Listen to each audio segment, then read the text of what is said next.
And this is going to be a great hour. I've just been chatting. We're very pleased that we're three women here. We're going to talk about the role of big business and how big business can both help and hinder the quest of the whole of the Groundswell Festival, which is to make regenerative agriculture the norm in this country rather than the exception. So I'm delighted to be joined by my guests. At the far end, I've got Sarah Wakefield from WWF, and Sarah spearheaded the initiative that WWF are doing with supermarkets. She's going to tell you about it in a minute. In the middle, I've got Clare Hill, who works for a company called FAI, which advises a huge range of companies on how to do this. Everything from, she's done fantastic projects with McDonald's, but she also does IKEA and Arla. And we've been talking about things like, how do you know that a pint of milk in your shelf has come from a regenerative farm? At the moment, it's really difficult. And joining us slightly from the Lion's Den, but not really from the Lion's Den, is Anna Turrell from Tesco. She's head of the environment, which is both an enviable and a jolly difficult job, I would say, and both things. So we've got masses to talk about. We will leave time for questions. So I'm really going to start by starting down the line with Sarah and asking us to tell us, first of all, why did WWF decide to, obviously you engage in food from a climate change point of view, why did you decide to dive right in and do a project launching at COP with the retailers?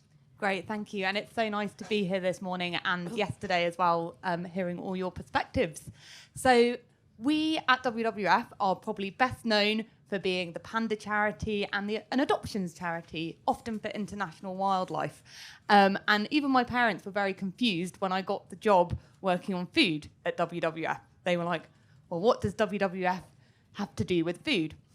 And of course, as all of you know, the food system has a massive impact on nature and climate. And at WWF, we have one aim, which is to bend the loss of nature. So we have a massive, massive biodiversity crisis. We've lost 70% of our species since the 1970s, and that trend is going down. And at WWF, our very clear mission is to bend that biodiversity curve loss. Now, food is the leading cause of that loss, 60% we estimate. And so even if we were to do all the amazing conservation we could in the world with an unlimited amount of money, we still wouldn't halt the decline of nature unless we tackle the food system. So that has led us to a very interesting place, working not only with retailers, but with other brands and beyond, to influence what is going on in food. And in 2018, we launched a partnership with Tesco. And it obviously was a really big ambition to halve the impact of UK baskets by 2030. Now, when we went into that, we knew that we wouldn't succeed if we only worked with Tesco, because although they're really big, they are still about 28% of the market at last count. And we want to change the whole market. And despite Tesco having a lot of power, they cannot make that change happen alone in many cases. And so we set out as WWF to break some of the stalemates that we see in food. So we often see, you end up with these dichotomies and opposing forces where on one side you'll say, for example, we can't change that unless you change something in your specifications or in what we're getting in terms of money. And the other side saying, well, we can't do this because of consumer pressures or whatever. So what we try and do as WWF is stand back from that and be really, really clear about what we see from a scientific perspective each side can do. And because of the partnership with Tesco, we were able to articulate what we believe retailers can do today to start turning the dial on 7 key areas where the food system impacts both climate and nature. And what's really important to say is, although we launched at COP with 5 retailers with the commitment to halve the impact of UK baskets, that is not just a climate commitment, it is a nature commitment. And it follows 7 key areas. So we do have climate there, but also ag, marine, diet, which is obviously incredibly important, food waste, packaging, and I'm going to forget the last. Deforestation. Thanks, Callum. He is counting down with me. And all of those things we know need to change to impact on nature. Now, within that, we have 14 metrics and 14 outcomes and 20 metrics that we are targeting. And if you read those, you will see within it some of the features of regenerative agriculture. So we have a target on good environmental schemes. We've got a target on better meat, 100% of meat sourced to better standards by 2030. We have a target on water and 50% of all fresh produce coming from areas with sustainable water management by 2030.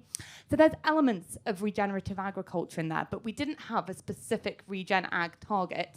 And part of that is because we wanted to put in something that was measurable now. And I think I'll probably leave it there, but that is all about our focus is where can we get out of the hypotheticals and into some very practical steps that we can deliver change in at this moment in time.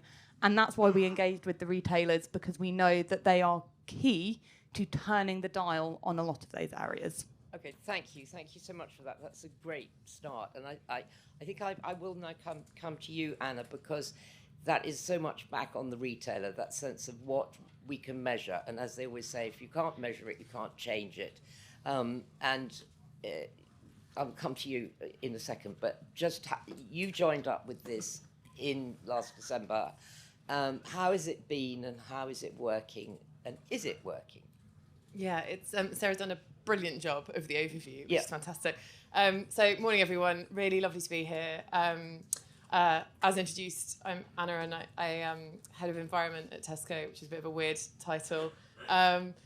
And I'm responsible basically for the environmental sustainability agendas and particularly some of our big ticket items, such as our net zero climate commitment, which for a retailer like Tesco is massive and keeps me up at night, if I'm honest, because what we're trying to do is decarbonise and hit net zero across the full value chain, both upstream in our ag supply chains as well as downstream in terms of how our products are used and consumed.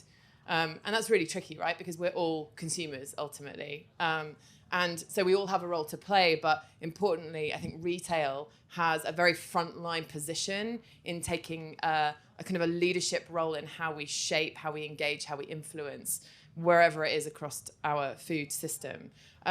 So as Sarah said, we've been working with WWF since 2018, and we've been testing and learning along the way. The basket metrics that the other retailers and Tesco have signed up to, they were developed through the work that we've been doing in the partnership. So my team, Sarah's team, and a bunch of others have been really getting under the skin of these issues and figuring out where we think there is greatest potential to deliver transformational change on the ground within our food system and at scale. And I think that's a really important point, right? So yeah, okay, Tesco's biggest UK retailer, but we are one retailer. And we don't own our supply chains. We don't control our supply chains. We can influence our supply chains. So it's absolutely imperative that the work that we do, the metrics that we establish, those lines of sights in terms of the outcomes that we are trying to achieve, that they are actually fit for purpose beyond us, that we get buy-in, we can build that, grow, and we all move together. And this is very much about that, right? Because we're all sat here for a reason, and it's amazing to be here. This is like the coolest place I think I've been in a long time. So what are we learning? This stuff is bloody difficult. I'm just stating the obvious, but it is. It's made particularly challenging for retailers when you don't have integrated supply chains. So our agricultural supply chains, our commodity supply chains, they're kind of open market. So our suppliers, we don't control that. We can only influence. And so it comes back to the importance of moving together as a broader ecosystem of stakeholders in this, all with that shared ambition. The pace at which we need to change is the other factor, I would say, which... Okay. No, I get the pace. I just want to pick you up on something. I mean, if we take the measures that you signed up to at Glasgow, the ones that we just heard from Sarah, let's take the last one, the one you came up with. Let's take deforestation. How on earth do you know that a product of the squillions of products on the Tesco shelf has not, begun with deforestation to create soya or whatever it is. Yeah. You've picked the most challenging of the targets. Okay. But I mean, also, it is one of the ones that really captures the imagination of the world, the idea that at the end of it, someone's cut down the wrong tree. 100%. So let me kind of lay it out. So deforestation is the knottiest issue, particularly for retail, right? So 99% of our deforestation risk in our supply chains is associated with animal feed. So animal feed going into the livestock, the animals that we are ultimately buying from our suppliers. We do not control that supply chain. And we have standards in place. We have zero deforestation policies. We have very specific requirements of our direct suppliers. And increasingly, our expectation is that we need to expand that accountability back up the supply chain so that we are sharing that ambition of eliminating deforestation and land conversion within those agricultural supply chains.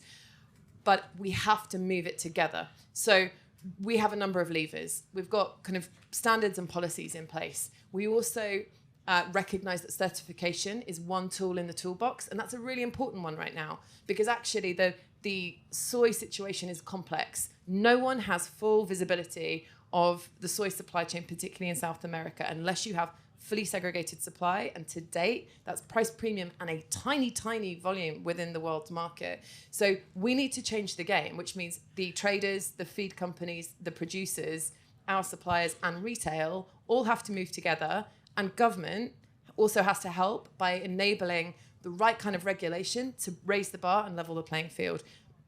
And we have to move quicker. So it's incredibly difficult, in short. So basically, if someone tells you that their product has not incurred, and it's a product which would result from soya or different things that deforestation results in, we can be pretty categorically sure at the moment they're not necessarily telling the truth. I wouldn't say that. I would say I think it is the chances of being able to have full traceability, transparency, and assurance that the soy used right up the back of the supply chain is coming from a particular place is relatively small. Okay. I'm going to turn to Clare now with FAI, which is you're going to have to pick all this up, Clare.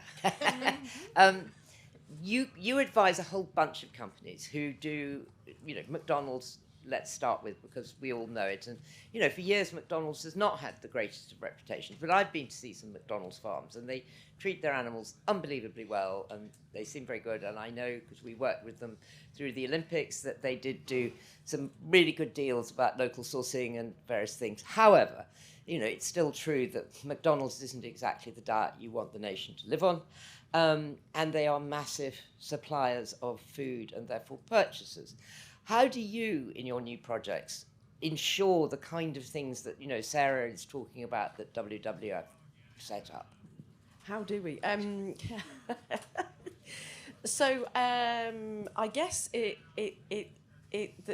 main thing is with McDonald's, if we use that example, is that I would say of everyone we worked with, they picked up the mantle of regenerative agriculture before anybody else. And I think that's because their mainstays in the States, and Greg's here talking, and we know that kind of that's where the movement has started and come from. And so it's 3 years ago that they, just to be clear on the project, it's an adaptive multi-paddock grazing project that we're doing at the FAI farm, 1,200 acres. And the question at the time was, does AMP grazing work in the UK? Can you do what Greg Judy does here, and does it work at scale? And so they said, yes, let's get. Do you want to just say who Greg Judy is?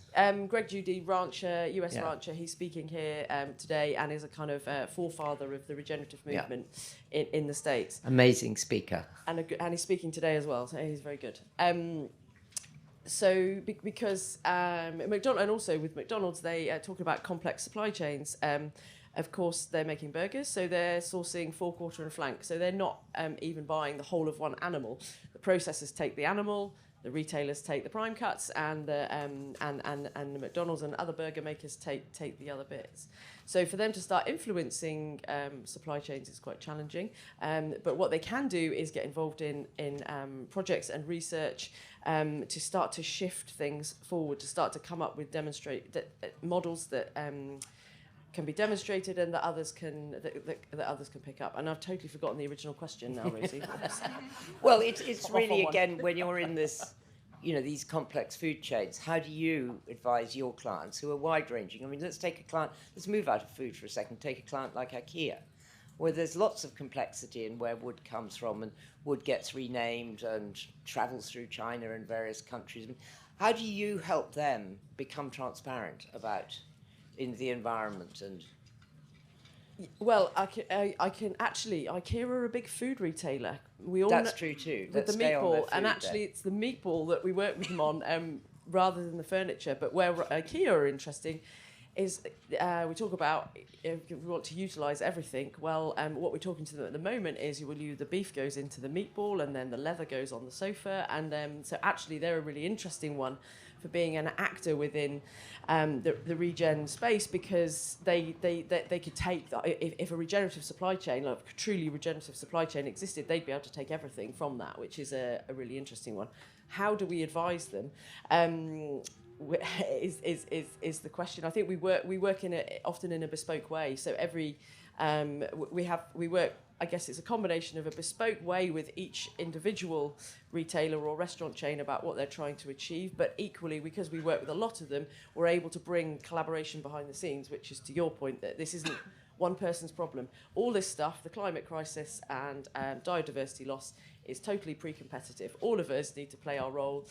Every retailer, every business, food or non-food, needs to do it. And often that's hard because normally it's a race to the front, isn't it? I'm going to be the first one to get this regen product on the shelf, and then we're going to charge the most for it, and it's going to be our premium thing. And that bit is a bit, that's not that might work quick. It might work for somebody for a bit, but ultimately we need all of agriculture to be shifting, not just a small section of it, for be able to charge a premium price, which is why I think one of the reasons why some of this stuff is hard, because it's different, because we're looking at system shift rather than system tweak. We need a rethink of our food system and a kind of unlearn and relearn.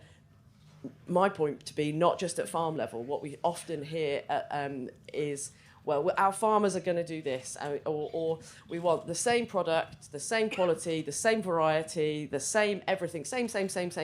We're not going to change anything about what we want. But farmers, you've got to go ahead and you've got to revolutionise everything you're doing, because you're where all of our impact sits. 75% of, on average, of many retailers' emissions are sitting at farm level, and so my kind of shout out is that that this recognition that there needs to be.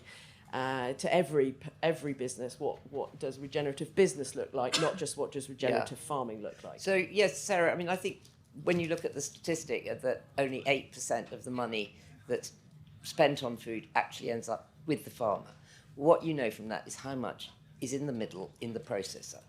And that is a very dark area that what happens? I mean, how do you penetrate that? I mean, the truth is that people they know the names of farms, they know the names of Tesco's, but this mass in the middle that's scooping off so much money and making so much difference, it's nameless and faceless.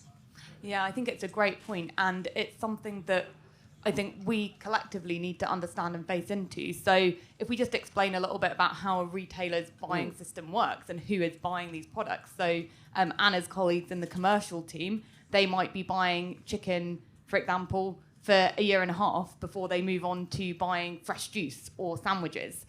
And what that ends up meaning is that in retail, you have, although in the agricultural teams you have that expertise, the people with the purse strings and the people negotiating with the processors, who you all supply into, don't necessarily sit there for long enough to fully understand what is going on in the supply chains, and to, although they're great negotiators with the processors, they are negotiating kind of at that level of numbers rather than with a really deep understanding about what's going on. Interestingly, the only category where buyers sit there for their whole careers is wine buying, and that is because they all get these qualifications, and it's very important, and you can't move off wine, but you move around everything else. And I think what you end up is a situation where you have processors, so if we continue on the chicken example, like Two Sisters and Moy Park, who are absolute experts, and they're negotiating with people this way that aren't experts, And they are the point that acts as the communication between the brands and the farmers. And they are controlling that conversation at the moment, but they also have a lot less incentive to act on all the issues that we care about. Well, the retailers and brands have an interest because they're getting a lot of pressure from their shareholders and the public who are demanding, you need to do X, Y, and Z to prove that you are a responsible business. They are trying to push that down the supply chain through the processors who, although they have some good people working for them, I don't want to say they're all terrible people because they're not necessarily the case, but their interest is absolutely driving profit, keeping their businesses going. And they are often bigger than the retailers. So if you have 2 chicken suppliers supplying 11 retailers, they are actually the choke point in the chicken market. And furthermore, they are owned by global companies. So they are massive in terms of their power. And I think the other point of the supply chain to talk about is that the feed point. So if you're talking about deforestation, you also at that end have a similar picture with the traders. And I think we have to find a way of either leapfrogging them or bringing them into the conversation. And that's what we have to kind of work out. So, first of all, why do your bosses as such not keep someone specialising in meat, for instance? I mean, we made the analogy that it's like moving people around cabinet jobs, and they never know what they're doing when they get there. But why is it true that you don't stick with a subject? It's a great question. I can only give you my opinion. I mean, I think to Sarah's point, she's articulated it better than I could. The commercial buyers within retailers, they're kind of competing against each other, against the other retailers. They're not competing into the supply chain. They're competing that way. Okay.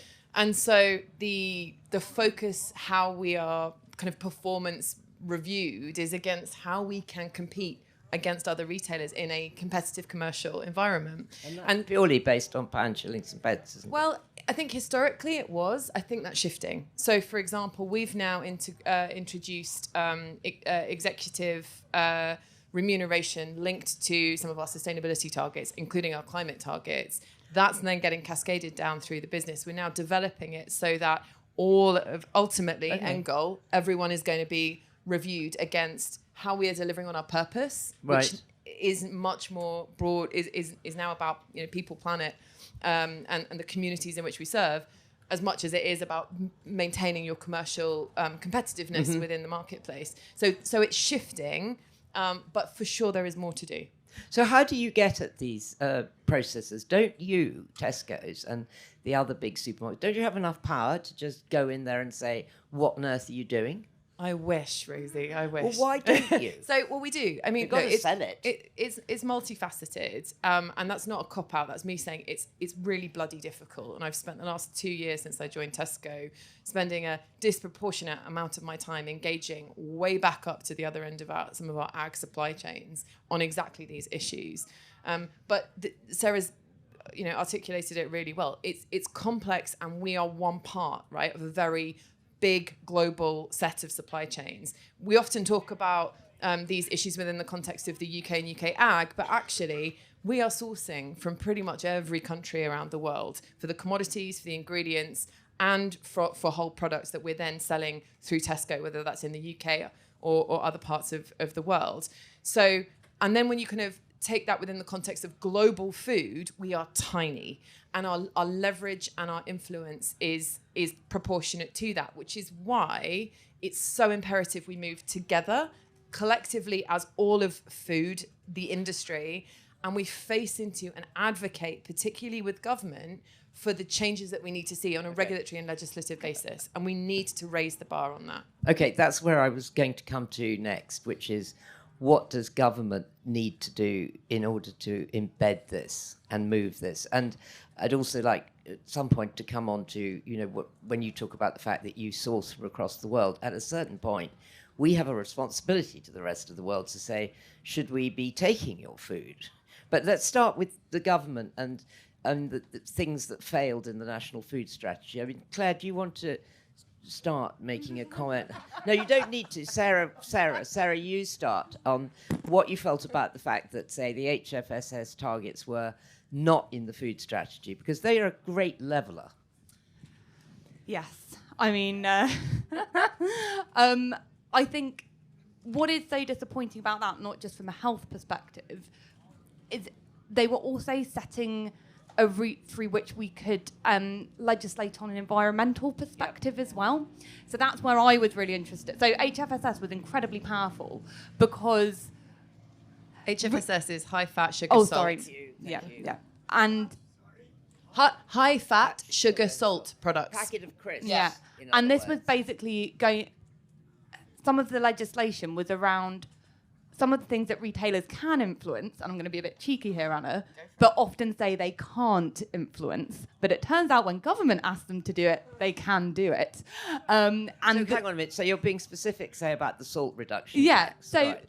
the salt, sugar tax, but also I think what was really interesting about the HFSS legislation is all around product placement in store.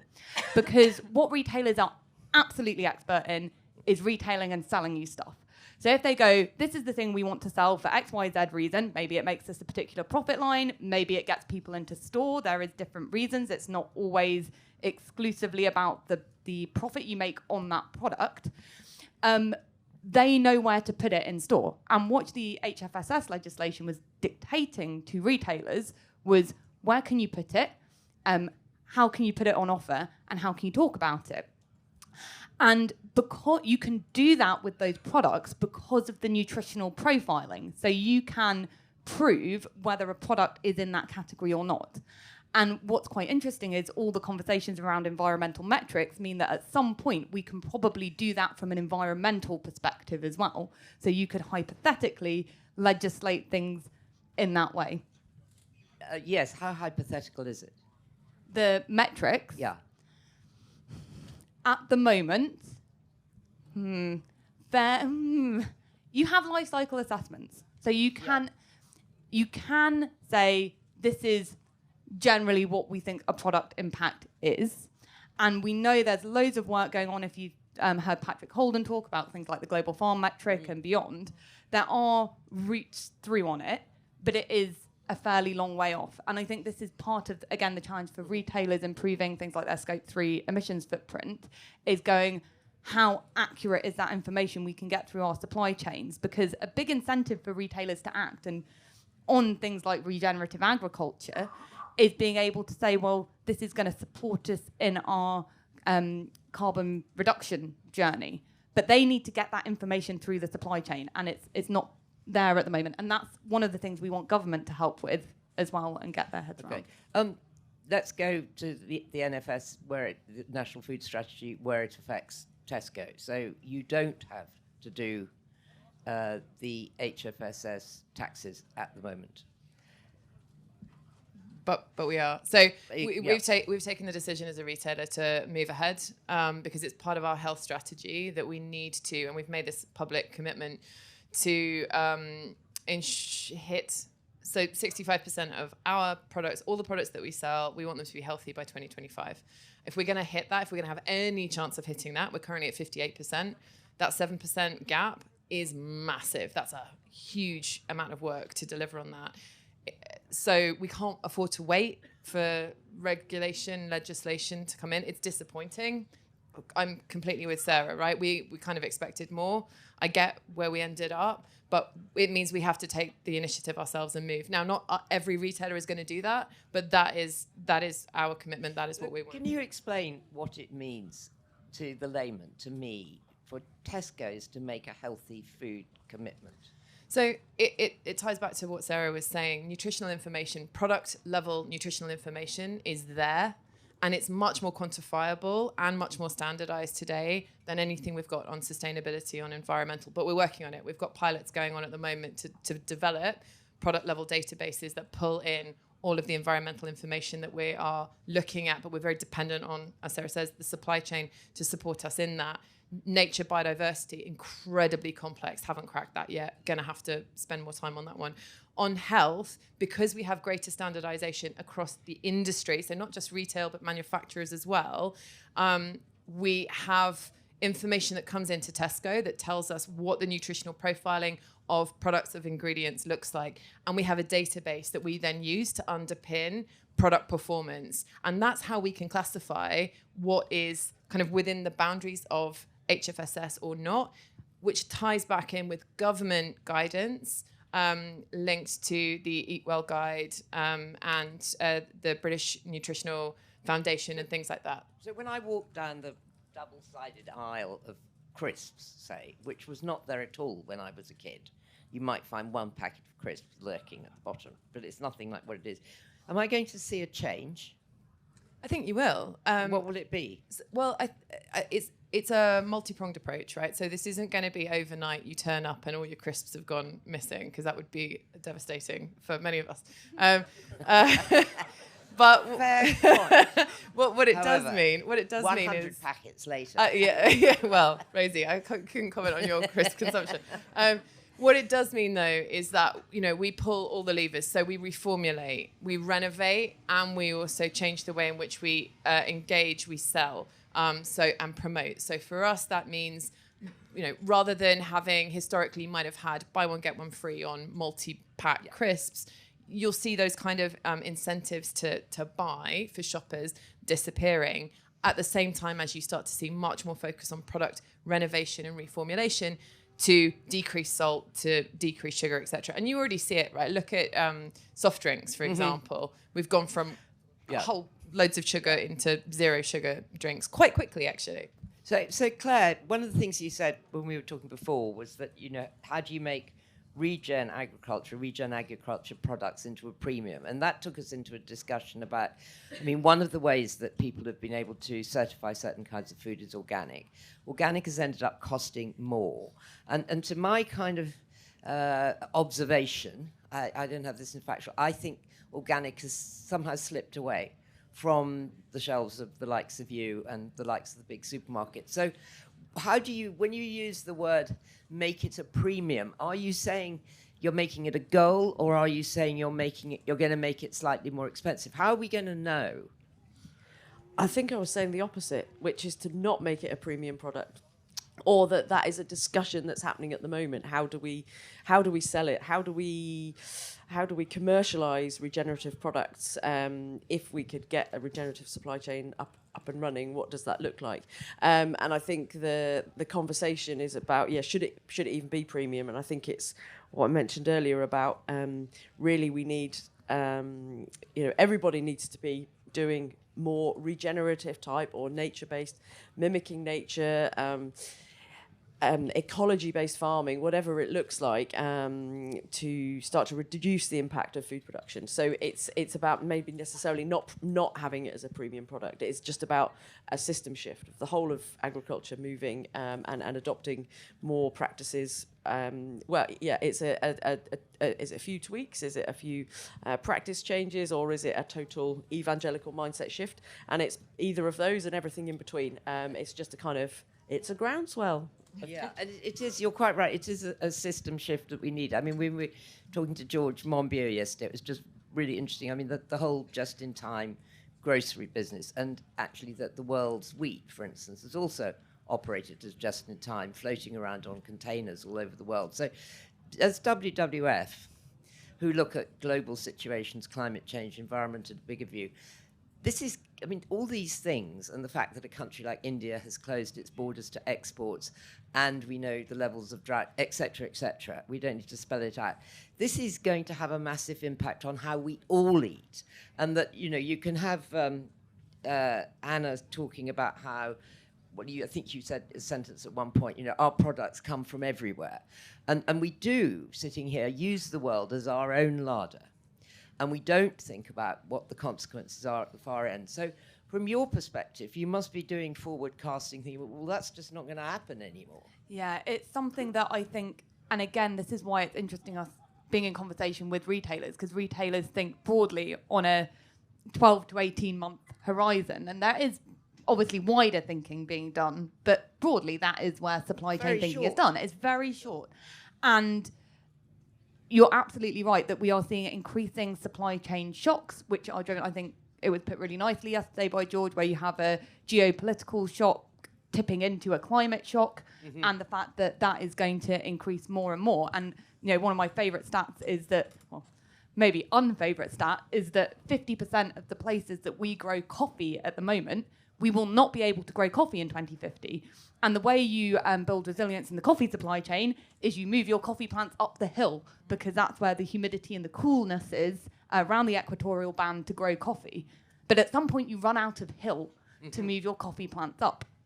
And although not all supply chains are facing quite that same kind of severity of interruption, what we have to accept is how we eat is going to shift, whether we choose to make it a conscious kind of shift like many people are, or it will be interrupted. And at the moment, the way, we are very privileged in this country that the way buyers and retailers work is if we can't get grapes from India because their border's been closed or there's been a shock, well, maybe at that time of year we can also get it from South Africa, so don't worry, we'll be fine.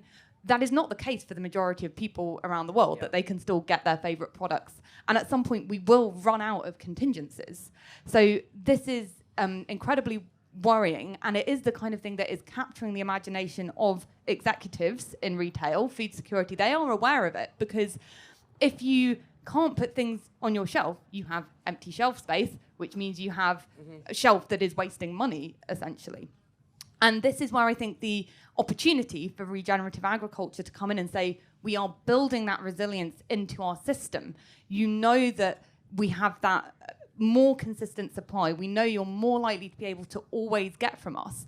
And then kind of some of the more exotic products or supply chains that are more risky suddenly don't look as compelling to a retailer if you can sell it in that way. But it requires a shift of mindset from both the retailers and how they're thinking, but also I think from the farming community and the processors and the manufacturers in the middle to say, actually, what's important to us is not just the profit we can get now, but it's that consistency of supply and how we are building that resilience in. But it's a hard conversation to have at the moment, but I think we will see more and more of it as we see those increasing supply chain shocks. And I think the conversation around climate is changing in retailers. I, before WWF, worked in a retailer, and 10 years ago, you could not talk to a commercial team about climate change. Now, they've all watched the David Attenborough documentaries and have their children asking them, what are they doing? And although that's not necessarily changing today all their decisions, it is something. And at the end of the day, everyone in the food supply chain is a person. No one wants to see the world burning. Everyone wants to see the world a better place for their children. And that is the conversation we need to be having with each other, is to look everyone in the eye and say, what decision can we make today? And I think often people do not realise the power they have within their individual role to have that conversation. We very often sit back and go, it's too hard, like we're too small, I am not a big enough influence, how can I make a difference? And I mean, everyone here knows they can make a difference because you are, and you want to have that conversation. But what I would encourage you to do is at every point in that supply chain that you have a route in, is help other people see that too. And that's the excitement in regenerative agriculture. That's why I've showed up today. It's actually one of the things that keeps me doing my job, is knowing that the food system is the solution to a lot of these challenges. I went off track a little bit. I love that. I mean, is Tesco's having the conversation beyond 18 months as to where... are there any things you can share with us? Yeah, so I think Sarah's spot on. What we find ourselves in now is the perfect storm, right? And it's the first of many storms to come. It's uncomfortable. It's deeply uncomfortable, because we're facing into cost of living crises. We're facing into global supply chain shocks. We're facing into a climate crisis.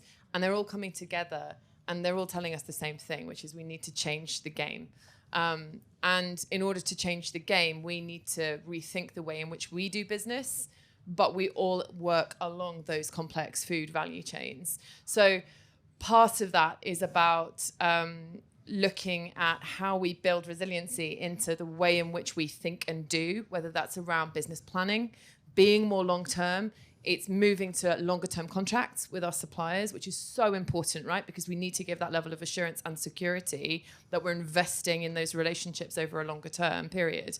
It's also about looking at how we can work with and in partnership through our suppliers and supply chain partners to test and learn and innovate. And that's where we're using our sustainable farming groups to do various trials, herbal lays in our dairy supply chain, for example. So we're looking at what are the kind of innovations and the potential things on the horizon that we can do to bring in and then scale and use the power of the Tesco brand to try and put more of a spotlight on stuff. It's around changing business practices.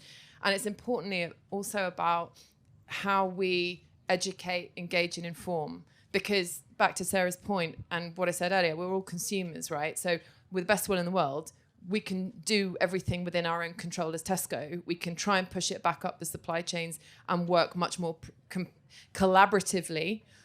We can influence harder and we can advocate for, the level playing field that we need to see in order to make this competitive and incentivize the entire food system to shift.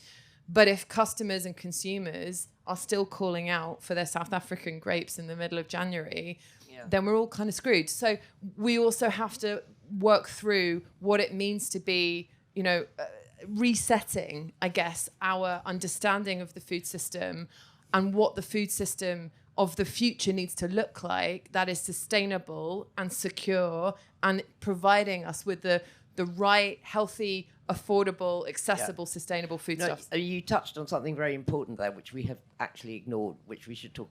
I'd like to ask you, Clare, about it, which is, the consumer demand. If the consumer goes on thinking I can get grapes whenever I want, regardless, how do we shift that? Do you work with your clients on that very point? Because we are lazy and spoilt. No, I don't. We don't work with. I'm probably not the best one to answer that because we definitely work at the kind of farming, the farming level, the food, that end of the supply chain. But I guess what we do is try and raise conversations around elements where a change in buying, for example, let's take McDonald's. They only sell chicken breast. And that means that of all the chickens in that they're sourcing, they're only taking part of the animal. So therefore, a change, whether it be better stocking density, a different breed, an improvement, is always going to be almost impossible when you're not taking the whole bird. So, like a reformulation of menu type conversation. So we do have those. So we bring those types of things to the fore, so that which kind of fuels the conversation. But we're not at the so I can't speak about the shopper end. That's going to be one of my panellists here. I can definitely pick up on that because from WWF we know that diet shift has to be part of the picture. It's uncomfortable. It's uncomfortable to talk about what people should be eating and particularly how that might link into farming. But we know that no climate model allows us to get to 1.5 degree world without diet shift. It has to happen. But this is a conversation that is very hard for anyone to really lean into and grasp because a retailer will say, well, we can't move too quickly because then everyone will just go to our competitors and food service will say something very similar. But this links back to the HFSS interest, which goes, we know there are things that influence what people choose and what people shop. There is a science behind how you move around a store and what you choose to pick up and what you don't, which is why you can't sell sweets at a checkout anymore, for example. But we need to have that subtlety of understanding, and that's why we talk a lot about less and better, because we really do think that there is a role for particularly animal agriculture in this kind of regenerative setting for a more sustainable food system. But when we talk about looking at shifts, there is constraints within retail and within what they can say. So Tesco were recently held up by the CMA for an advert and fined for making an environmental claim. And there was a lot of subtlety behind that around life cycle assessments, but it shows this is a new world, and we do have to be very careful of greenwashing. I wanted to bring up greenwashing earlier, actually, when we were talking about the move to can you market regenerative products? Because let me tell you, the number of food processors and others who are now telling me that everything they supply is regenerative. It's amazing. I'm like, oh, this is so interesting. I wonder what you're doing differently. Nothing. We've got to be careful. Like, this is something, for people that are at the forefront of the regenerative movement, how do you want it to be defined? What does it mean? Is it that we are encouraging everyone to make those tweaks? Lay down herbal lays. That's the first thing anyone can do. But if you lay down herbal lays, does that make you a regenerative farmer? Question. I don't know. Can I just jump in? So I completely agree. From a retailer perspective, because we have such complex supply chains, we've got hundreds of thousands of products, right? We're all kind of broadly chasing after the same thing. But what we do need to see is greater standardization and the ability to provide assurance and transparency along the value chain that we are seeing tangible changes in agricultural farming practices, whether it's regenerative or otherwise, and X and Y and Z along the supply chain, whatever we're going after. So we need to see greater standardization in order also to scale. And then once we've got that scale, we actually can create that step change, that shift. Just one thing back on the how do we incentivize the consumer? Really a practical example. So as with all my answers, keep talking about levers, but it is a bit kind of pulling on different levers. We've launched a range. So one of our commitments is to increase the amount of plant-based meat alternatives by 300% by 2025, in part response to this recognition that we do need to kind of change the game a little bit on diets. Everything's got a role to play, but we need to shake things up a bit. We've actually launched a range of more veg, less meat, if you like. So it's 30% more vegetables within existing, basically, prepared meat products. So lasagna that has 30% less beef, 30% more veg. Now it's in the lasagna. It doesn't look really any different, apart from you get to see a bit more carrot. And that's being sold. It's being sold at kind of price parity, if not more preferable. It's in the same aisle. It's next to a traditional normal meat lasagna. But what it's trying to do is it's that subtle shift, the behavior change shift that says, okay, you know what? Actually, I can get 30% more veg in the same product, still as tasty. Actually, it's a really good price. And it's that kind of subtlety in which we're trying to figure out how we engage customers to bring them on that journey. Peace, please. Yeah, exactly. Yeah, exactly. Okay, listen, I'm going to get some questions in. First person who had a hand up over there. Is that Tommy? Tommy, thank you. Hi, thank you so much. So at Oaxaca, we also talked with Seven Sisters in Moy Park, and were also totally frustrated by how tiny we were, which in comparison to you guys is even smaller. So my first question is, how do we put pressure on them? Because but also the supermarkets, how do you guys get together? Because what seems to me most relevant is the government doesn't get any of this. Yep. Like, George Eustace is coming later, but fundamentally, I hear the government do not get food. They talk about climate, but they do not get the link between farming, diet, agriculture, health. So how do we get them around the table? And isn't there a role where all of you supermarkets get together, do a kind of cross-peer, get together, put pressure on the government, because you can't change unless you get regulation through.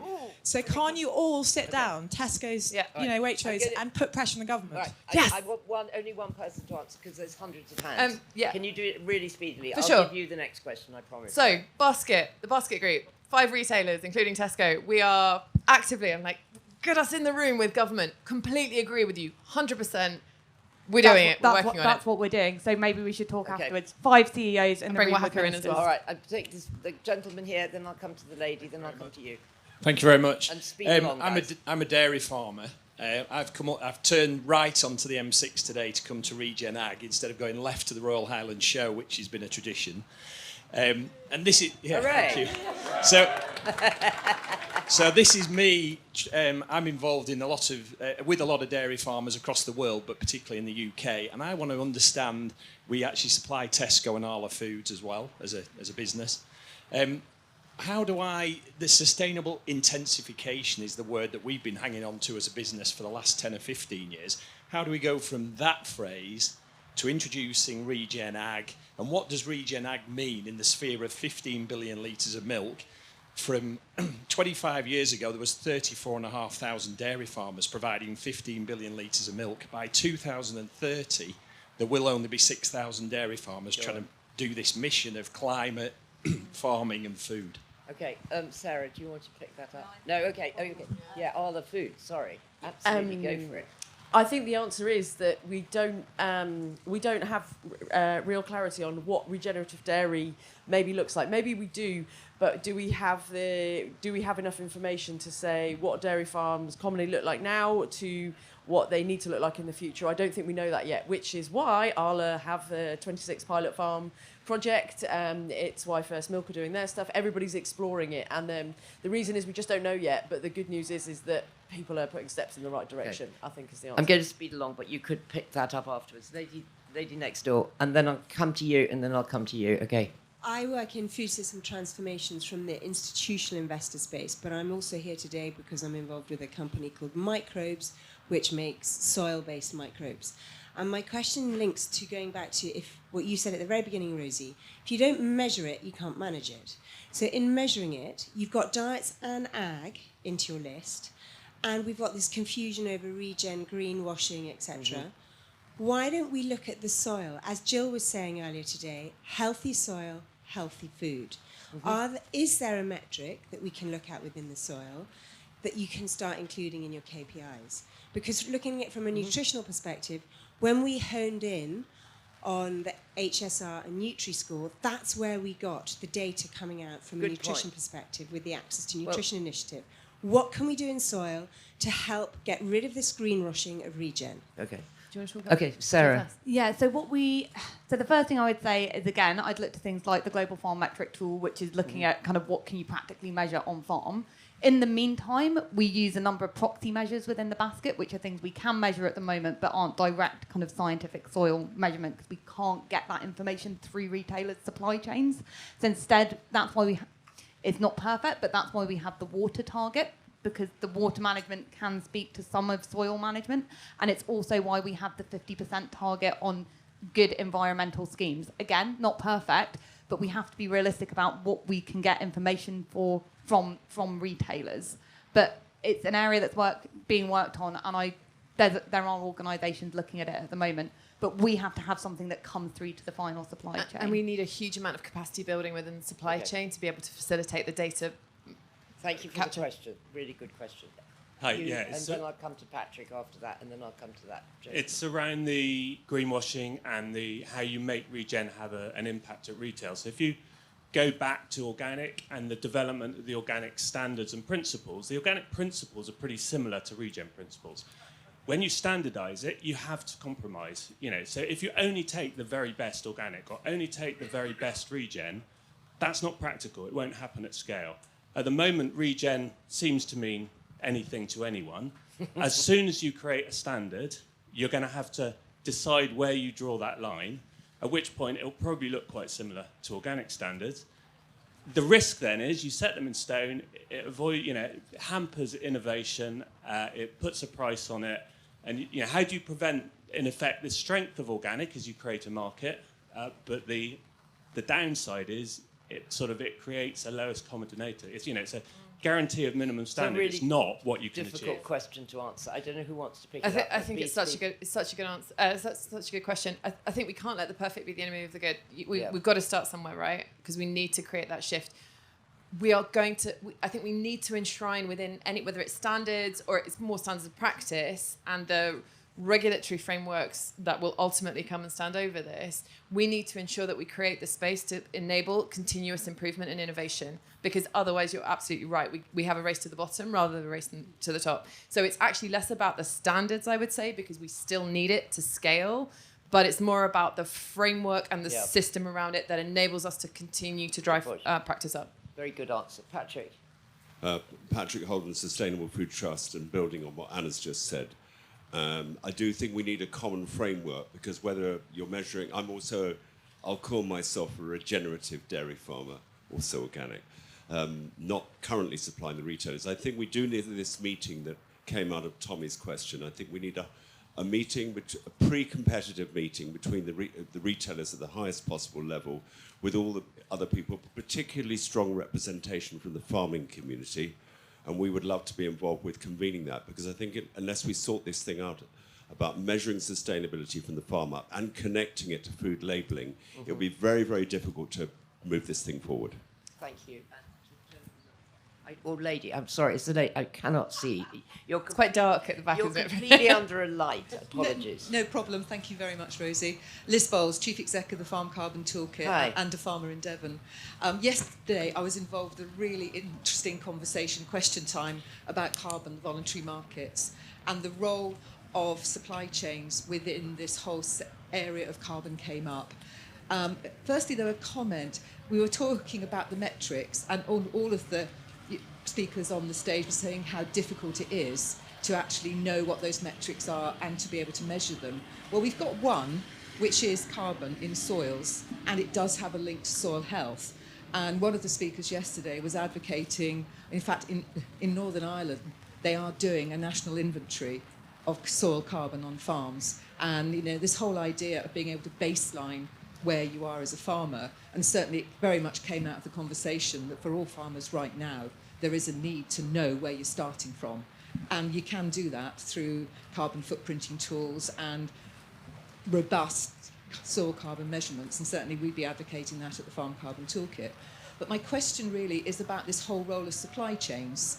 As a farmer myself, I know the level of power I have within some of those large supply chains.